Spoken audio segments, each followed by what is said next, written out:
Hello বন্ধুরা, আজ বলবো রামচন্দ্র বনবাসে যাওয়ার 3টি রহস্য। যদা যদা হি ধর্মস্য গ্লানিব ভবতি ভারত অভ্যুত্থানম ধর্মস্য তদান্নং সৃজন্যহম। হে ভারত, যখনই ধর্মের অধঃপতন হয় এবং অধর্মের অভ্যুত্থান হয়, তখন আমি নিজেকে প্রকাশ করি, অবতীর্ণ হই। গীতায় উল্লেখ আছে। ঠিক একই ভাগে ভগবান রামচন্দ্র এই জগতে এসেছিলেন ইন্দ্র, গন্ধর্ব, সিদ্ধ, চারণ, এমনকি ব্রহ্মাজির মতো ভক্তদের আহ্বানে মহাপরাক্রমশালী অসুর রাবণের হাত থেকে জগৎকে রক্ষা করার জন্য এবং নিজের জীবনের আচরণের মাধ্যমে ধর্ম সংস্থাপন করার জন্য। ভগবান রামচন্দ্র এই জগতে 11,000 বৎসর প্রকট ছিলেন। তার প্রতিটি কার্যকলাপের মাধ্যমে আমরা শিক্ষা গ্রহণ করতে পারি। বিশেষভাবে তার করুণা প্রতিটি জীবের প্রতি, এমনকি মাতা কৌকির প্রতিও। ভগবান যখন মাতা কৌকির শ্রীমুখ হতে শুনলেন, হে রাম, তোমাকে 14 বৎসরের জন্য বনবাসে যেতে হবে, আর ভরত রাজ সিংহাসনে বসবে, একথা শোনা মাত্রই ভগবান শ্রী রামচন্দ্র প্রতিকূল বিষয়টিকে অনুকূলভাবে গ্রহণ করে বললেন, হে মাতা, আমি কত ভাগ্যবান, আপনি কত করুণাময়ী, আমি কিভাবে আপনাকে ধন্যবাদ দেব, আমি তা ভাষায় প্রকাশ করতে পারছি না। আমি 14 বৎসর মুনি ঋষিদের সঙ্গে করতে পারবো, তাদের মুখপদ্ম হতে হরিকথা শ্রবণ করতে পারবো এবং তাদের নিজের হাতে সেবা করতে পারবো। তারা অরণ্যে থাকে, যেখানে কোনো রণ নাই, কেবল আনন্দ আর আনন্দ। প্রথমত রাম চেয়েছিলেন মা কৌকি যাতে কোনো দুঃখ না পান, আর দ্বিতীয়ত তিনি চিন্তা করলেন পিতৃ আদেশ পালন করাটাই জীবনের লক্ষ্য। তৃতীয়ত তিনি চিন্তা করলেন অযোধ্যা রাজ্যের বাইরে যাওয়ার পর এই হচ্ছে উপযুক্ত সময়, আমাকে বহু রাক্ষসদের বধ করে তাদের উদ্ধার করতে হবে। এইভাবে চিন্তা করে মা কৌকিকে প্রণাম করে তার কাছ থেকে আশীর্বাদ গ্রহণ করলেন।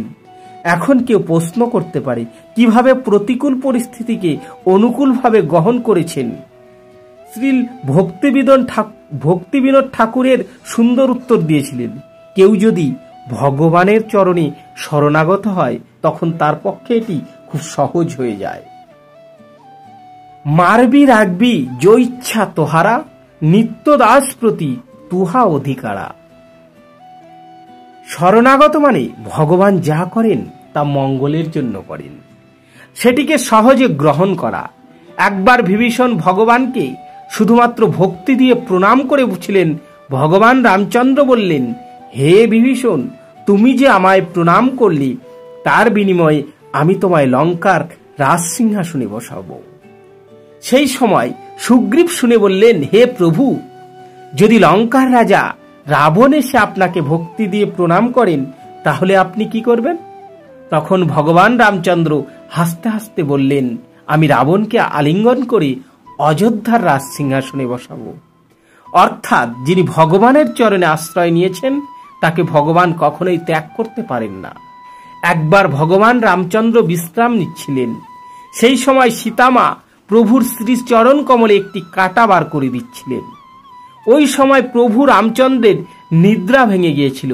তখন ভগবান রামচন্দ্র মা সীতাকে বললেন যে আমার চরণে আশ্রয় গ্রহণ করে তাকে আমি কখনোই পরিত্যাগ করি না, এমনকি একটি কাঁটা হলেও না।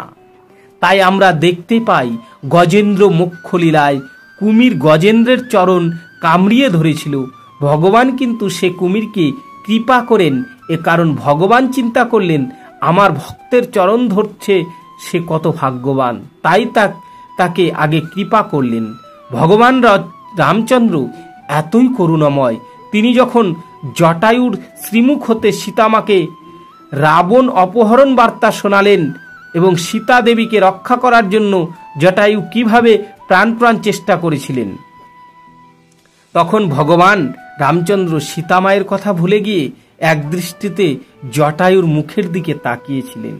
অবশেষে যখন জটায়ু রাম নাম উচ্চারণ করে দেহত্যাগ করলেন, তখন ভগবান রামচন্দ্র অনর্গল অশ্রুপাত করতে লাগলেন। অবশেষে চিতা সিজিয়ে জটায়ুর দেহকে দাহ করলেন এবং তার উদ্দেশ্যে গোদাবরী নদীতে তর্পণ ক্রিয়া সম্পাদন করলেন। ভগবানের একটি নাম অচ্যুত। যদি কেউ ভগবানের কিঞ্চিত মাত্র সেবা করে, ভগবান তার প্রতিদান দিতে কখনো চ্যুতি হয় না। যখন ভগবান রামচন্দ্র 14 বৎসর বনবাসের পর অযোধ্যায় ফিরে এলেন, তখন 3 মাতা মিলে বহু পদ রান্না করতেন। কিন্তু ভগবান রামচন্দ্র যখন সকলের সাথে একসঙ্গে খেতে বসতেন, তখন 2-3 গ্রাস খাবার পর তিনি খুব কান্না করতেন। আর সকলে মিলে এর কারণ জিজ্ঞাসা করায় ভগবান বললেন, আমার খাওয়ার সময় জটায়ুর কথা এবং শবরীর কথা মনে পড়ে যায়, তখন আর আমি খেতে পারি না। সেই সময় অযোধ্যাবাসীগণ জানতে পারলেন, যখন প্রভুর কেউ কোনো সেবা করে থাকেন, প্রভু রামচন্দ্র তার প্রতি এত ঋণী হন, কান্না করেও তার ঋণ পরিশোধ করতে পারেন না। ভগবান জীবের প্রতি এতই কৃপালু তা প্রমাণ করলেন। এমনকি চৈতন্য মহাপ্রভুর পিতা জগন্নাথ, এমনকি শ্রী চৈতন্য মহাপ্রভুর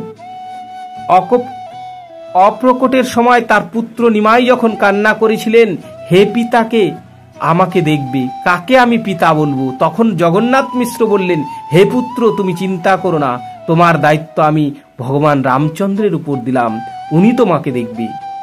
বাৎসল্য রসে এমনভাবে জগন্নাথ মিশ্র নিমগ্ন ছিলেন, তার পুত্র নিমাই যে স্বয়ং ভগবান রামচন্দ্রই, সে কথা ভুলে গিয়েছিলেন। এভাবে ভগবান রামচন্দ্র যে প্রকৃত করুণাময়, সে কথা সকল মানুষই এক বাক্যে স্বীকার করেন।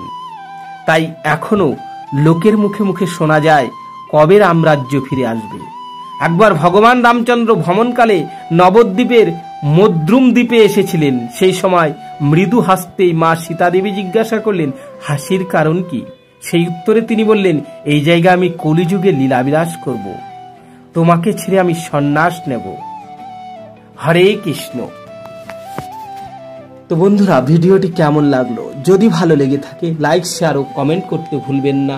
আর এই চ্যানেলে যারা নতুন, তারা চ্যানেলটি সাবস্ক্রাইব করে সঙ্গে থাকবেন নতুন নতুন ভিডিও পাওয়ার জন্য। ধন্যবাদ সবাইকে। আজকের মতো এ পর্যন্তই।